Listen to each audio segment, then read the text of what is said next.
আমি প্ৰায়ে আজিকালি দেখোঁ সকলোৱে ডিঙিত তুলসীৰ মালা পিন্ধা। আপুনিও চাগে দেখিছে ক'ৰবাত নহয় ক'ৰবাত কোনোবাই এই মালা পৰিধান কৰিছে। এই মালা পিন্ধাৰ উদ্দেশ্য কি বা এই মালা পিন্ধিলে কি হয়, আজি আমি এই ভিডিঅ'টোতে এইবোৰ আলোচনা কৰিম। আহক এতিয়া আমি ভিডিঅ'টো আৰম্ভ কৰোঁ। ভগৱান কৃষ্ণই এবাৰ কৈছিল যে পৃথিৱীত যেতিয়াই পাপ বাঢ়ি যাব, অৰ্থাৎ কলিযুগত যেতিয়া পাপ বাঢ়িব তেতিয়াই ধৰ্মৰো আলোচনা বেছি হ'ব বা মানুহ ধাৰ্মিক হৈও উঠিব বুলি কৈছে। বেছি সংখ্যকে ধাৰ্মিক হৈ উঠিব। এই কথা এতিয়া আমি আজি আলোচনাৰ বিষয় হ'ল আমি তুলসী মালা পৰিধান কৰিব লাগে নে নালাগে। হিন্দু ধৰ্মত তুলসীৰ পবিত্ৰ উদ্ভিদৰ বিশেষ তাৎপৰ্য আছে। তুলসীক মাতৃ হিচাপেও পূজা কৰা হয় আৰু এই গছজোপা যদি ঘৰত ৰোপণ কৰে তেন্তে নেতিবাচকতা দূৰ হয় বুলি আমি বিশ্বাস কৰোঁ। কোৱা হয় যে যি ঘৰত তুলসী উদ্ভিদ থাকে তাত বাস্তুৰ দোষ কাৰ্যকৰী নহয় আৰু জীৱনত সুখ আৰু সমৃদ্ধি বাঢ়ে। লগতে বিশ্বাস কৰা হয় যে তুলসী উদ্ভিদ ভগৱান বিষ্ণু আৰু মাতৃ লক্ষ্মীৰ বাবে অতি প্ৰিয়। এই দুই দেৱ দেৱীক সন্তুষ্ট কৰিবলৈ মানুহে ঘৰতে মাতৃ তুলসীক পূজা কৰে। শাস্ত্ৰত কোৱা হৈছে যে তুলসী পাত অবিহনে ভগৱান বিষ্ণুৰ পূজা অসম্পূৰ্ণ বুলি গণ্য কৰা হয় আৰু ইয়াৰ উপৰিও হনুমানজীৰ পূজাতো তুলসী পাত আগবঢ়োৱা হয়। তুলসী উদ্ভিদক পূজা কৰাৰ উপৰিও ইয়াৰ কাঠৰ দ্বাৰা নিৰ্মিত মালাও মানুহে আজিকালি পিন্ধে। কোৱা হয় যে এই মালা কেৱল ধৰ্মীয় উপকাৰৰ পোৱাই নহয়, স্বাস্থ্যৰ উন্নতি সাধনো কৰে। তুলসী উদ্ভিদৰ কাহিনী আৰু মালা সম্পৰ্কে বিশেষ কিছুমান নিয়ম আজি ক'বলৈ ওলাইছোঁ। প্ৰথমতে আমি তুলসী উদ্ভিদৰ কাহিনী জানি লওঁ। পৌৰাণিক কাহিনী অনুসৰি ভগৱান বিষ্ণুৱে বৃন্দা নামৰ এগৰাকী মহিলাৰ স্বামীক হত্যা কৰিছিল, যিগৰাকী আছিল অসুৰ, মানে বৃন্দাৰ স্বামী অসুৰ আছিলে। ক্ৰোধিত বৃন্দই ভগৱান বিষ্ণুক অভিশাপ দিলে, য'ত তেওঁ কৈছিল যে তেওঁ শালিগ্ৰাম অৰ্থাৎ শিলৰ ৰূপতহে জীয়াই থাকিব। আৰু এই শুনি মা লক্ষ্মীয়ে এই অভিশাপৰ পৰা পৰিত্ৰাণ পাবলৈ চেষ্টা কৰিলে আৰু বৃন্দাই অভিশাপৰ অন্ত পেলাবলৈ তাইক সতীৰ প্ৰতিশ্ৰুতি দিবলৈ সিদ্ধান্ত ল'লে। তাৰপিছত সতীৰ পিছত ছাইৰ পৰা এজোপা উদ্ভিদ গছ উঠিল, যাৰ নাম ভগৱান বৰ্মই তুলসী নাম দিলে। এতিয়া জানো আহক তুলসীৰ মালা পিন্ধাৰ উপকাৰিতাবোৰ। তুলসীৰ মালা পিন্ধিলে শাৰীৰিক আৰু মানসিকভাৱে ধনাত্মক শক্তি বৃদ্ধি পায় আৰু ঘৰত সুখ আৰু শান্তি বজাই ৰাখে। তুলসীৰ মালা পৰিধান কৰিলে ব্যক্তিৰ আত্মবিশ্বাস বাঢ়ে আৰু বহু ৰোগৰ পৰা সকাহ পোৱাৰ লগতে মানসিক চাপ কমায়।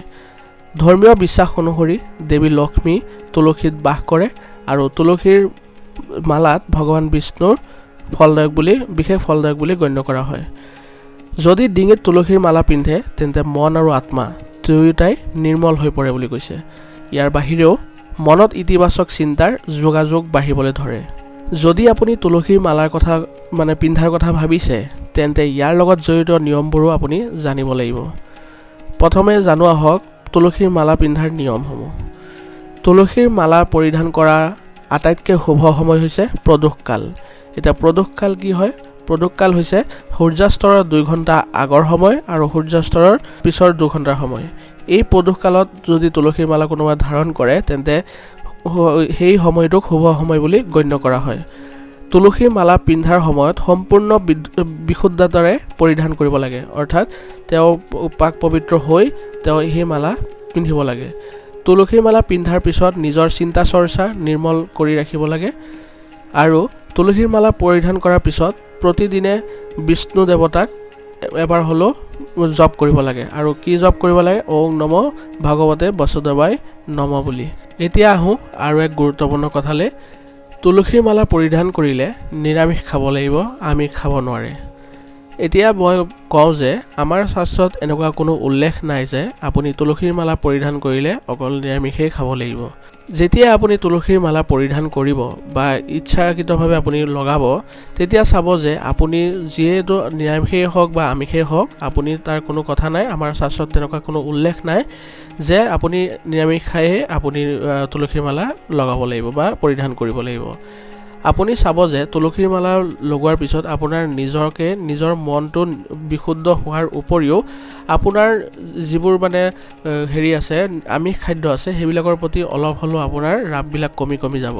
এই মালা পৰিধান কৰাৰ পিছত আপুনি চাব যে আপোনাৰ ইতিবাচক শক্তিৰ অনুভৱ কৰিব পাৰিছে আপুনি এমাহ দুমাহ এইটো পৰিধান কৰি চাওক তাৰপিছত আপুনি ক'ব যে হয় মই কিছু মোৰ নিজৰ পৰিৱৰ্তন দেখিব পাইছোঁ আৰু আপুনি ইচ্ছা কৰিলেও আপুনি কোনো ধৰণৰ বিবাদ কাজিয়া এইবোৰত আপুনি নাযায় বা এইবোৰত আপুনি গুৰুত্বই নিদিয়ে কাৰণ এই তুলসীৰ মালাৰ ইমানেই শক্তি আছে যে আপুনি এই যিবোৰ নেতিবাচক প্ৰভাৱ আছে বা নেতিবাচক শক্তি আছে সেইবোৰৰ পৰা আপুনি যথেষ্টখিনি আঁতৰি থাকিব পাৰিব গতিকে মই শেষত এটাই কথা ক'ব বিচাৰোঁ যে তুলসী মালা পৰিধান কৰিলে আপুনি বহুতো লাভ পাব গতিকে এবাৰ চেষ্টা কৰি চাব পাৰে আজিৰ ভিডিঅ'টো মই এইখিনিতে সমাপ্ত কৰিছোঁ আপোনালোকৰ যদি ভিডিঅ'টো ভাল লাগিছে ভিডিঅ'টোত এটা লাইক কৰি দিব আৰু যদি আপোনাৰ কিবা জানিব লগাও থাকে তেন্তে কমেণ্ট ছেকশ্যনত জনাবলৈ নাপাহৰিব ধন্যবাদ